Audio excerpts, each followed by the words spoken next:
সবাইকে শুভেচ্ছা জানিয়ে মাছরাঙা দেশের সংবাদে স্বাগত জানাচ্ছি নাবিলা ফেরদৌস। দেশের অন্যান্য অঞ্চলের খবরের সঙ্গে আজ থাকছে উত্তরবঙ্গের সংবাদ পদ্মার তীরে। শুরুতে গার্ডিয়ান লাইফ ইন্স্যুরেন্স সংবাদ শিরোনাম। তাপপ্রবাহে নাকাল দেশ, যশোর চুয়াডাঙ্গা সহ 4 জেলায় বইছে অতি তীব্র তাপপ্রবাহ। আজ মৌসুমের সর্বোচ্চ তাপমাত্রা যশোরে 43.8 ডিগ্রি সেলসিয়াস। স্কুল খোলা বন্ধের ঘোষণা দিয়ে বিভ্রান্তি চলছে। তীব্র গরমে অনেক এলাকায় শিক্ষা প্রতিষ্ঠান খোলা রাখায় দুর্ভোগে শিক্ষার্থী ও শিক্ষকরা। এত বড় দুর্যোগেও ওই বাড়িগুলি দাঁড়িয়ে আছে কোন শক্তিতে? সেজন্য প্রয়োজন উচ্চ শক্তির নির্মাণ সামগ্রীর ব্যবহার, যেমন GPH কোয়ান্টাম B600DR, বাংলাদেশের উচ্চ শক্তি সম্পন্ন একমাত্র রড। এবার বিস্তারিত। তাপপ্রবাহে নাকাল পুরো দেশ, তবে যশোর চুয়াডাঙ্গা সহ 4 জেলার উপর দিয়ে অতি তীব্র তাপপ্রবাহ বইছে। দেশের সর্বোচ্চ তাপমাত্রা আজ রেকর্ড করা হয়েছে যশোরে 43.8 ডিগ্রি সেলসিয়াস। এদিকে গেল 7 দিনে সারা দেশে হিট স্ট্রোকে 10 জন মারা গেছে বলে জানিয়েছে স্বাস্থ্য অধিদপ্তর। Desk report. টানা তাপপ্রবাহে হাঁসফাঁস জনজীবন। চলতি মৌসুমের সর্বোচ্চ তাপমাত্রা আজ যশোরে 43.8 ডিগ্রি সেলসিয়াস। পিছিয়ে নেই চুয়াডাঙ্গা, সেখানকার সর্বোচ্চ তাপমাত্রা 43.7 ডিগ্রি সেলসিয়াস, যা গেল 22 বছরের মধ্যে সর্বোচ্চ। আজ দুপুর 3টায় চুয়াডাঙ্গায় সর্বোচ্চ তাপমাত্রা রেকর্ড করা হয়েছে 43.7 ডিগ্রি সেলসিয়াস। এই সময় বাতাসের আর্দ্রতা ছিল 12%।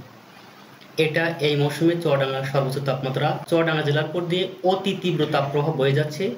এই তাপপ্রবাহ আর একদিন অব্যাহত থাকতে পারে, তারপর থেকে তাপমাত্রা কমতে শুরু করবে এবং আগামী সপ্তাহের মাঝামাঝিতে বৃষ্টিপাতের সম্ভাবনা আছে।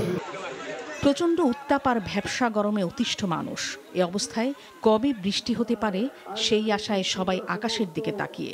আবহাওয়া অধিদপ্তর পূর্বাভাস দিচ্ছে কয়েকদিনের মধ্যেই ঝরতে পারে বৃষ্টি, কমতে পারে তাপমাত্রা। 10 দিন ধরে গরমের যে অবস্থা, সারাদিনে দোকানদারি করতে পারতেছি না, দোকানে টিকা যাচ্ছে না। এই গরম প্রচণ্ড কষ্ট হচ্ছে, তারপরেও আমরা আমাদের দায়িত্ব থেকে আমরা পিছিয়ে সত্যি পাচ্ছি না। 2 থেকে 8 তারিখের ভিতরে বৃষ্টি হওয়ার সম্ভাবনা আছে। বৃষ্টি হলে স্বাভাবিক পর্যায়ে চলে আসবে তাপমাত্রা। এদিকে যথারীতি প্রতিদিনই হাসপাতালগুলোতে রোগীদের চাপ বাড়ছে। সামাল দিতে হিমশিম খাচ্ছেন চিকিৎসকরা। গেল এক সপ্তাহে মাদারীপুর, চুয়াডাঙ্গা, খুলনা, হবিগঞ্জ, রাজবাড়ী ও চট্টগ্রাম সহ বিভিন্ন জেলায় হিট স্ট্রোকে বেশ কয়েকজনের মৃত্যুর খবর পাওয়া গেছে এবং বিভিন্ন হাসপাতালে ভর্তিও রয়েছেন বেশ কয়েকজন হিট স্ট্রোক রোগী। আমি অসুস্থ, বোন অসুস্থ, জ্বর, সর্দি, কাশি, এগুলাতে একেবারে অবস্থা খারাপ। তার মধ্যে কারেন্ট থাকতেছে না। আমার বাচ্চাটা অতিরিক্ত গরমের জন্য জ্বর, আমরা শুক্রবারে ভর্তি করাইছি। আশঙ্কাজনক বিষয় হচ্ছে যে বিভিন্ন অঞ্চলে হিট স্ট্রোক এর রোগীর সংখ্যা বৃদ্ধি পাচ্ছে। তো এখন যারা আছেন বিভিন্ন গরমজনিত সমস্যায় ভুগছেন, তাদের জন্য পরামর্শ হচ্ছে আপনারা প্রচুর পরিমাণে পানি পান করবেন। আম ও লিচু বাগানীদের কপালে চিন্তার ভাঁজ।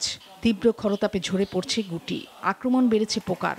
এ অবস্থায় কৃষকদের বারবার সেচ দেওয়ার পরামর্শ কৃষি কর্মকর্তার। তবে লক্ষ্য পূরণে বেশ বেগ পেতে হবে বলে মনে করছেন তারা। গাছের পাতা লাল আছে, পাতা নাই। বর্তমান মেয়র উপজেলায় 4 ভাগের 1 ভাগ আম হয়েছে। আবহাওয়ার কারণে পোকার উপদ্রব বেশি, এজন্য 7 থেকে 8 দিন পর পর গাছে বিষ স্প্রে করা লাগছে। তো এই ক্ষেত্রে আমরা অনেকটাই হতাশার মধ্যে রয়েছি। যারা লিচু এবং আম চাষি রয়েছে বেশিরভাগই ঝরে যাচ্ছে। আমাদের এবছর প্রায় 30% ফল গাছই মুকুল কম আসছে। সেক্ষেত্রে ওভারঅল গত বছর আমাদের উৎপাদন কম হবে, এটাই স্বাভাবিক। তাপপ্রবাহের উচ্চ ঝুঁকিতে রয়েছে সাতক্ষীরা, খুলনা, যশোর, নড়াইল, ঝিনাইদহ, রাজবাড়ী, চুয়াডাঙ্গা, কুষ্টিয়া ও মেহেরপুর সহ 21 জেলার মানুষ। আবহাওয়া অধিদপ্তরের তথ্য বিশ্লেষণ করে এটি জানিয়েছে Bangladesh red crescent society. Nadia Afrin, Maasranga news desk. দর্শক, কিছুক্ষণ আগে যশোর ও সাতক্ষীরা থেকে জনজীবনের তাপপ্রবাহের প্রভাব নিয়ে জানিয়েছেন প্রতিনিধি রাহুল রায় ও মুস্তাফিজুর রহমান উজ্জ্বল। চলছে তীব্র তাপ প্রবাহ। গত 15 দিন যাবৎ জেলার প্রত্যেকটি অঞ্চলে তাপ প্রবাহ চলছে। বিশেষ করে উপকূলবর্তী অঞ্চলগুলোতে তাপ প্রবাহের পরিমাণ অনেক বেশি। সাতক্ষীরা শহরে 40 ডিগ্রি সেলসিয়াস তাপমাত্রা থাকলেও সেটি শ্যামনগরে বা আশাশুনি উপকূল অঞ্চলে সেটির পরিমাণ 41-এ দাঁড়াচ্ছে। গত 15 দিন যাবৎ এই একই অবস্থা সাতক্ষীরাতে চলছে। সাতক্ষীরা শহরের ব্যস্ততম সড়কগুলিতে এখন মানুষের তেমন চলাফেরা দেখা যাচ্ছে না। দোকানগুলিতে, আইসক্রিমের দোকানগুলিতে, ঠান্ডা পানির দোকানগুলিতে প্রচণ্ড মানুষের রয়েছে, আগ্রহ রয়েছে। তারা এই প্রচণ্ড গরমে ঠান্ডা পানি খাচ্ছে এবং আইসক্রিম খাচ্ছে। আমরা একটা এসির দোকানের খবর জানি, গতকালকে তারা একদিনে 18টি এসি বিক্রি করেছে, যেটি সাতক্ষীরা জেলা শহরে এ ধরনের ঘটনা আসলে বিরল। এ থেকে বোঝা যায় সাতক্ষীরায় কী ধরনের তাপ প্রবাহ চলছে। মানুষের সাথে সাথে প্রাণীকুলের, বিশেষ করে কুকুর বেড়াল যারা উচ্ছিষ্ট প্রাণী, তাদের কষ্টও আসলে দেখবার মতো না। তারা পুকুরে নেমে খাওয়ার পানিও খেতে পাচ্ছে না। পানির এত পরিমাণ গরম, মানুষজনের গোসল থেকে শুরু করে সব ধরনের কাজের কিন্তু চরম অসুবিধার মধ্যে রয়েছে। তাপমাত্রার সকল রেকর্ড ভঙ্গ করে যশোরে আজ সর্বোচ্চ তাপমাত্রা বিরাজ করছে 43.8 ডিগ্রি সেলসিয়াস। এটি দেশের সর্বোচ্চ তাপমাত্রা এবং চলতি মৌসুমের সর্বোচ্চ তাপমাত্রা বলে আবহাওয়া অফিস আমাদেরকে জানিয়েছেন। তাপমাত্রার তীব্রতা এত বেশি ভয়াবহ যে যশোরে আজ সকাল 9টার পর থেকে মানুষ তেমন একটা ঘরের বাইরে বের হয়নি। রাস্তাঘাট অধিকাংশ আমরা ফাঁকা দেখেছি এবং মানুষের সাধারণ জনজীবন বিপর্যস্ত হয়েছে। আমরা খেয়াল করেছি যে আজ যশোরের সর্বোচ্চ সংখ্যক রোগী যশোর জেনারেল হাসপাতালে ভর্তি হয়েছে, অর্থাৎ প্রতি ঘন্টায় 5 থেকে 10 জন রোগী গরমজনিত রোগী আসলে হাসপাতালে আসছে। একদিকে যেমন ছিল হাসপাতালে লম্বা লাইন আউটডোরে, ঠিক তেমনি হাসপাতালের অনেক রোগী আসলে ভর্তি হয়েছে। এদের অধিকাংশই আসলে গরমজনিত রোগে তারা আক্রান্ত হয়েছে।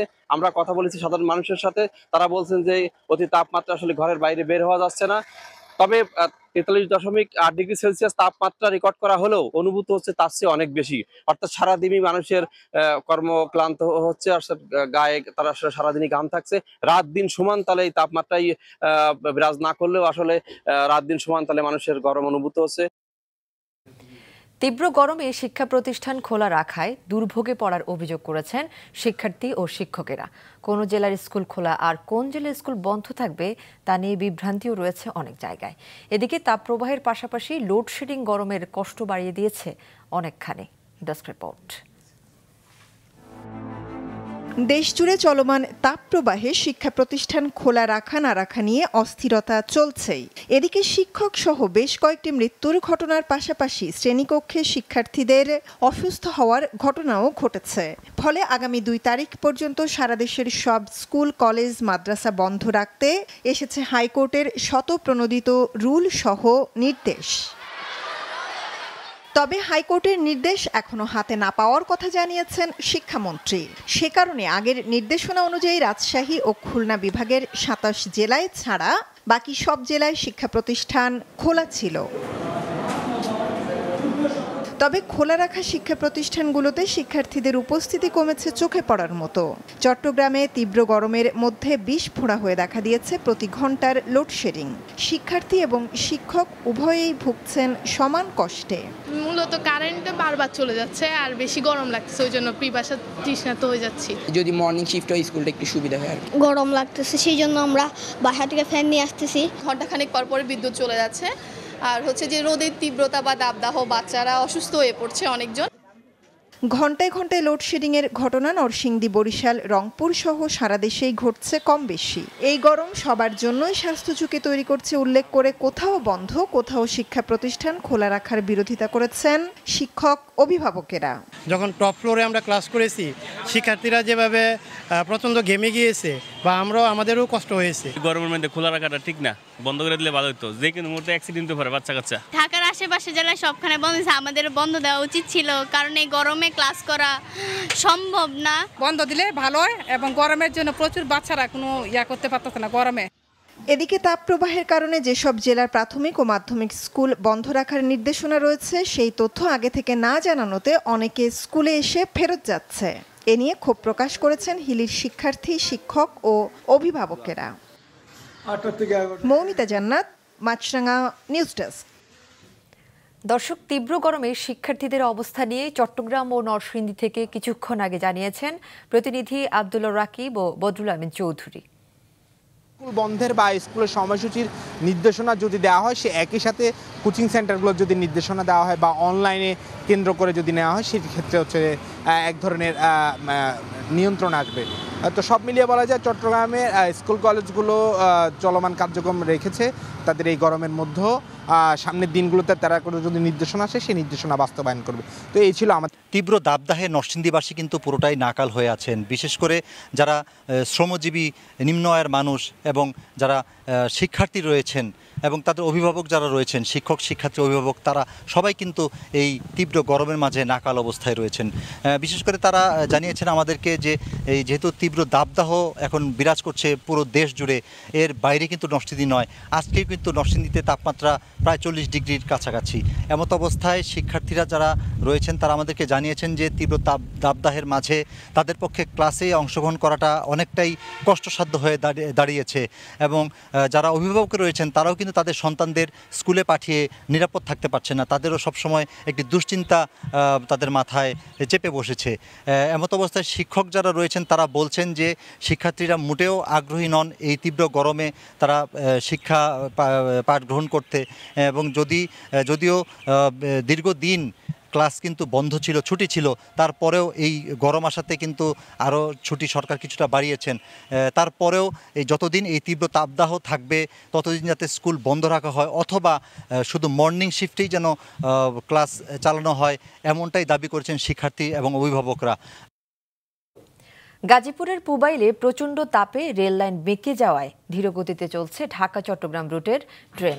দুপুর 12টার দিকে পুবাইল আড়িখোলা এলাকায় ঢাকা চট্টগ্রাম রেল লাইনটি অন্তত 10 ফুট বেঁকে যায়। বিষয়টি জানার পর রেলওয়ে কর্মীরা ঘটনাস্থলে গিয়ে কচুরিপানা কাদামাটি দিয়ে বেঁকে যাওয়া অংশের তাপমাত্রা নিয়ন্ত্রণ করে। ওই অংশ মেরামতের পর দুটি ট্রেন ঘটনাস্থল দিয়ে গন্তব্যে চলে গেছে। এছাড়া ডাবল লাইনের অন্য একটি লাইন দিয়ে ট্রেন চলাচল স্বাভাবিক রয়েছে।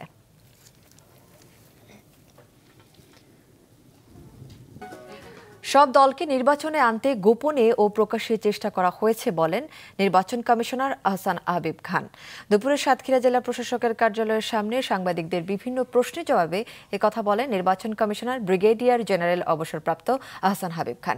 এ সময় তিনি নির্বাচনী আচরণবিধি লঙ্ঘনকারীদের বিরুদ্ধে প্রয়োজনীয় ব্যবস্থা নেওয়ার আশ্বাস দেন। এর আগে সকালে উপজেলা পরিষদ নির্বাচন সুষ্ঠু ও শান্তিপূর্ণ করতে জেলার শ্যামনগর ও কালীগঞ্জ 2 উপজেলা নির্বাচনের প্রার্থীদের নিয়ে মতবিনিময় সভা করেন নির্বাচন কমিশনার আহসান হাবিব খান।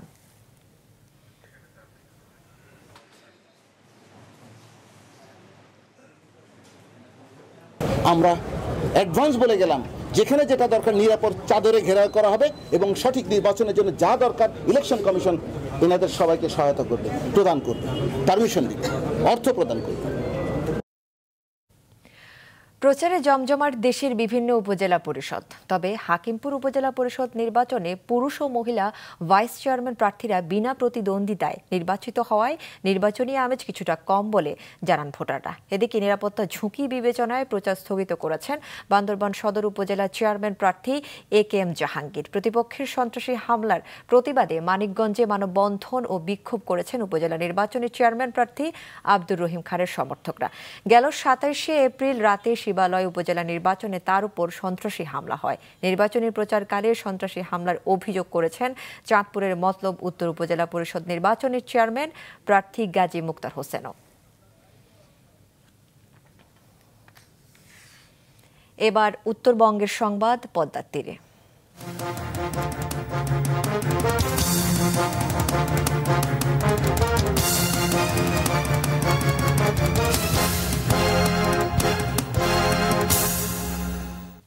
পদ্মা ও যমুনা বেষ্টিত পাবনার ঢালার চর একসময় এতটাই বিপজ্জনক ছিল যে কোনো সরকারি সেবাই সেখানে পৌঁছে দেওয়া সম্ভব হতো না। তবে 1.5 দশকে বদলে গেছে সে চিত্র।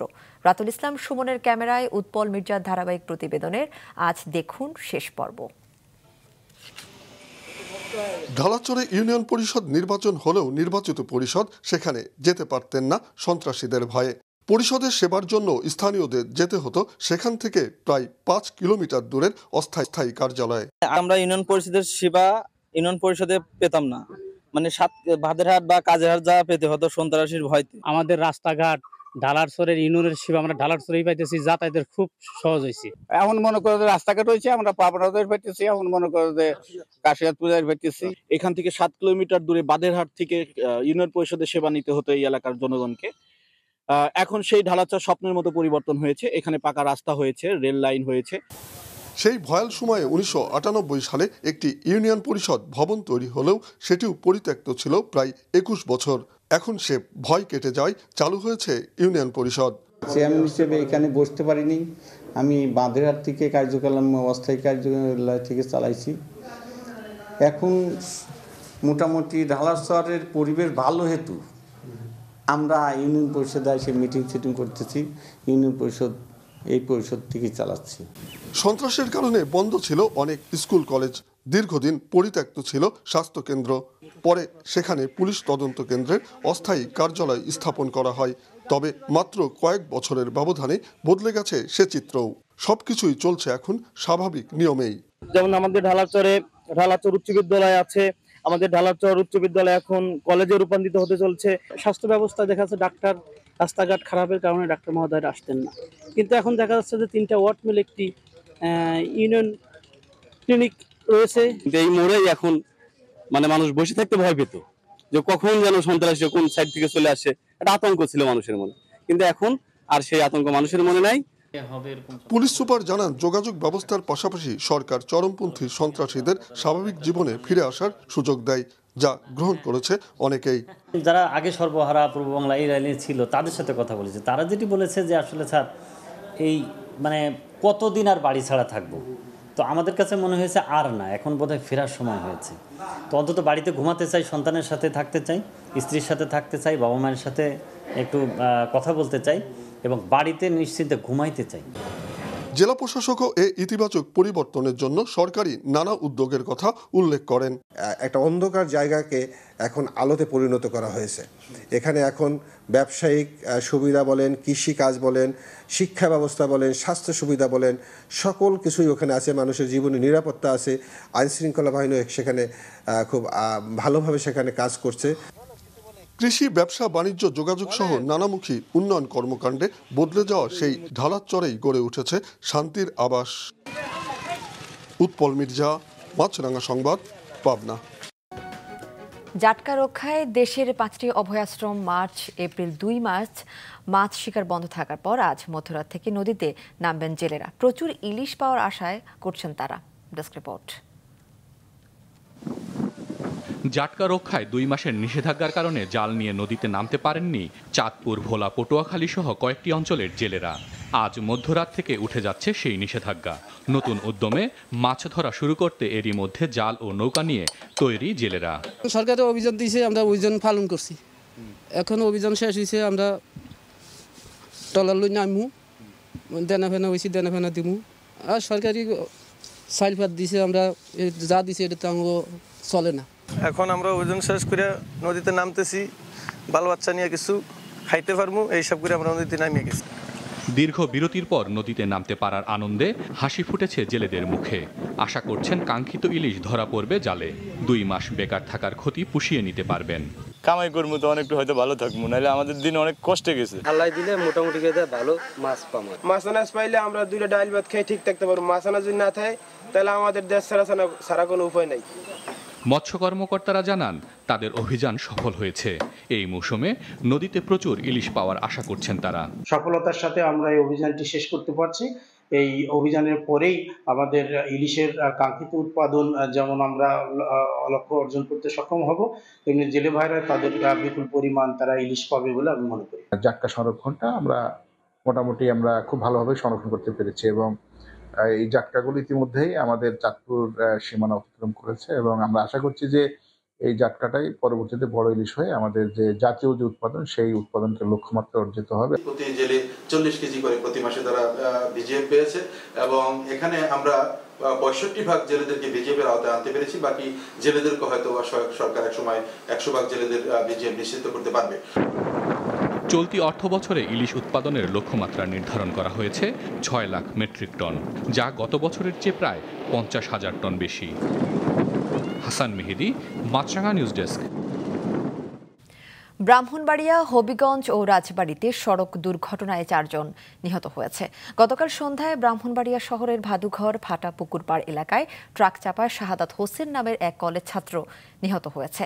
মোটরসাইকেল চালিয়ে একটি ট্রাককে ওভারটেক করতে গিয়ে বিপরীত দিক থেকে আসা সিএনজি চালিত অটোরিকশার সাথে ধাক্কা লাগে। এ সময় শাহাদাত ছিটকে পড়লে আরেকটি ট্রাকে চাপায় ঘটনাস্থলেই মারা যায়। হবিগঞ্জের বাহুবলে মাছ বোঝাই পিকআপের সাথে সিমেন্ট বোঝাই ট্রাকের সংঘর্ষে 2 জন নিহত হয়েছে। ঢাকা সিলেট মহাসড়কের বাহুবলের তগলি এলাকায় এই দুর্ঘটনা ঘটে। রাজবাড়ী সদরে বসন্তপুরে ট্রাক কারভার্ড ভ্যান মুখোমুখি সংঘর্ষে 1 জন নিহত হয়েছে। গোপালগঞ্জের কোটালীপাড়ার আলোচিত কমলেশ বাড়ই হত্যা মামলার 2 জনের মৃত্যুদণ্ডাদেশ দিয়েছে আদালত। দুপুরে জেলার অতিরিক্ত দায়রা জজ আদালতের বিচারক মাকসুদুর রহমান সাক্ষ্য প্রমাণের ভিত্তিতে এই রায় দেন। মৃত্যুদণ্ডপ্রাপ্তরা হল কোটালীপাড়া উপজেলার তালপুকুরিয়া গ্রামের মহেন্দ্রনাথ বাড়ইর ছেলে মনমথ বাড়ই এবং নিহত কমলেশের স্ত্রী সুবর্ণা বাড়ই। 2 আসামি পলাতক। মামলার বিবরণে জানা যায় 2020 সালের 2রা মার্চ রাতে পরিকল্পিতভাবে কমলেশ বাড়ইকে হত্যা করে মাটি চাপা দেয় আসামিরা। মানিকগঞ্জে আনারসের আঁশ থেকে উৎপাদিত কাপড় ও জামদানি শাড়ি তৈরির কেন্দ্র পাইনঅ্যাপল সিল্ক পরিদর্শন করেছেন সমাজ কল্যাণ মন্ত্রী ডাক্তার দীপুমণি। দুপুরে মানিকগঞ্জ সদর উপজেলার চর বেউথা এলাকায় অবস্থিত পাইনঅ্যাপল সিল্ক উৎপাদন কেন্দ্রটি পরিদর্শন করেন সমাজ কল্যাণ মন্ত্রী ডাক্তার দীপুমণি। এ সময় কারখানা শ্রমিকদের সাথে সার্বিক বিষয়ে আলোচনা করেন তিনি। সমাজসেবা অধিদপ্তরের মহাপরিচালক ডক্টর আবু সালেহ মোহাম্মদ মোস্তফা কামাল, জেলা প্রশাসক রেহেনা আক্তার ও অতিরিক্ত পুলিশ সুপার সুজন সরকার সহ অন্যরা উপস্থিত ছিলেন। লাইটার জাহাজের ধাক্কায় ক্ষতিগ্রস্ত হয়েছে চট্টগ্রামের সংস্কারাধীন কালুরঘাট সেতু। তবে ক্ষয়ক্ষতির পরিমাণ এখনও নিরূপণ করা যায়নি। দুপুর 1টার দিকে এমভি সমুদা 1 নামের জাহাজটি কালুরঘাট সেতুর মাঝখানে ধাক্কা দেয়। প্রত্যক্ষদর্শীরা জানান, কর্ণফুলী নদীর পশ্চিম প্রান্তের AK খান ডক ইয়ার্ড থেকে প্রবল স্রোত প্রবাহে জাহাজ ভেসে এসে সেতুতে ধাক্কা দেয়। পরে জাহাজটি সেতুর পিলারে আটকে যায়। খবর পেয়ে রেলওয়ে পূর্বাঞ্চলের সেতু প্রকৌশলীরা ও সেতুর সংস্কার কাজে নিয়োজিত ঠিকাদারি প্রতিষ্ঠানের কন্ট্রাক্টর সহ সংশ্লিষ্ট কর্মকর্তারা ঘটনাস্থল পরিদর্শন করেছে। এখনো পর্যন্ত গঠন করা হয়নি কোনো তদন্ত কমিটি। মাছরাঙা দেশের সংবাদ শেষ করার আগে গার্ডিয়ান লাইফ ইন্স্যুরেন্স সংবাদ শিরোনামগুলো আরো একবার। তাপপ্রবাহে নাকাল দেশ, যশোর চুয়াডাঙ্গা সহ 4 জেলায় অতি তীব্র তাপপ্রবাহ। মৌসুমের সর্বোচ্চ তাপমাত্রা যশোরে 43.8 ডিগ্রি সেলসিয়াস। স্কুল খোলা বন্ধের ঘোষণা নিয়ে বিভ্রান্তি চলছে। তীব্র গরমে অনেক এলাকার শিক্ষা প্রতিষ্ঠান খোলা রাখায় দুর্ভোগে শিক্ষার্থী ও শিক্ষকরা। পাবনার ঢালার চরে কৃষি ব্যবসা যোগাযোগ ক্ষেত্রে ব্যাপক উন্নয়ন। একসময় সন্ত্রাসের জনপদ, এখন শান্তির আবাস। এ ছিল এখনকার মতো। ফেসবুকে আপডেট পেতে ভিজিট করুন মাছরাঙা টেলিভিশনের পেজে। ইউটিউব চ্যানেলেও দেখতে পারেন আমাদের সংবাদ প্রতিবেদন ও অনুষ্ঠান। আমাদের পরবর্তী সংবাদ সন্ধ্যা 7টায় দেখার আমন্ত্রণ রইল।